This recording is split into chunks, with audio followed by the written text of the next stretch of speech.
New TV Telugu. ఓ YCP నేత arrest వ్యవహారం మచిలీపట్నంలో రాజకీయ దుమారం రేపింది. తమ పార్టీ కార్యకర్తలను లక్ష్యంగా చేసుకుని వేధిస్తున్నారంటూ మాజీ మంత్రి పేర్ని నాని స్థానిక ఎస్ఐపై తీవ్ర ఆగ్రహం వ్యక్తం చేశారు. ఈ ఘటనతో పోలీస్ స్టేషన్ వద్ద కాసేపు ఉద్రిక్త వాతావరణం నెలకొంది. పోలీస్ స్టేషన్ లోకి చొరబడి విధి నిర్వహణలో ఉన్న సిబ్బందిని ఏకవచనంతో సంబోధిస్తూ వారి ఆత్మస్థైర్యాన్ని దెబ్బతీయాలని చూడడం దారుణమని కొల్లు రవీంద్ర అన్నారు. పేర్ని నాని చర్యలు ఒక వీధి రౌడీని తలపిస్తున్నాయని, ఇది దుర్మార్గమైన చర్య అని అభిప్రాయపడ్డారు. అధికారం పోయినా పేర్ని నానిలో అహంకారం మాత్రం తగ్గలేదని ఎద్దేవా చేశారు.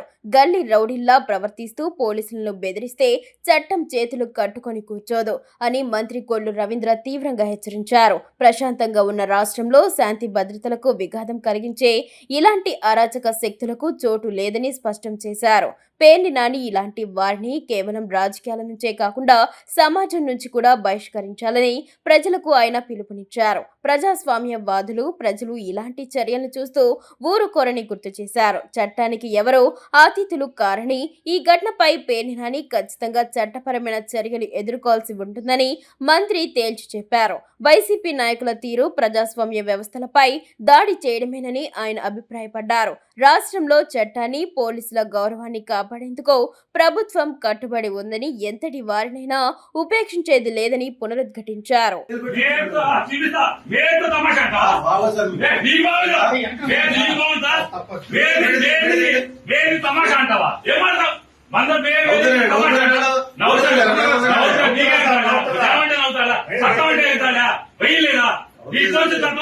తీసుకుంటారా? రోజు స్టేషన్ వస్తారా? చేస్తారా?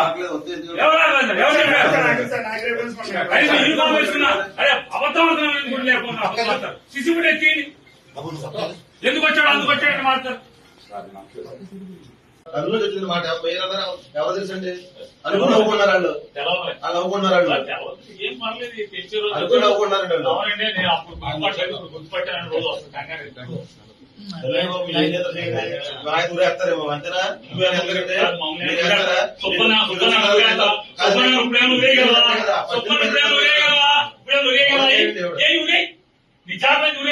ఎందుకంటే ఏం చేయగలవు? ఏం ఉరేస్తావేంటి? ఏం చేయగలవంట? ఉరేయగలవా? వారం రోజు సోమవారం దాకా జైల్లో పెడతారు. అంతకుమించి చేసేది సబ్ జైల్లో పెట్టగలవు. అంతకుమించి చేయగలిగేదా? ఉరేస్తారా? ఉరే చెప్తాను.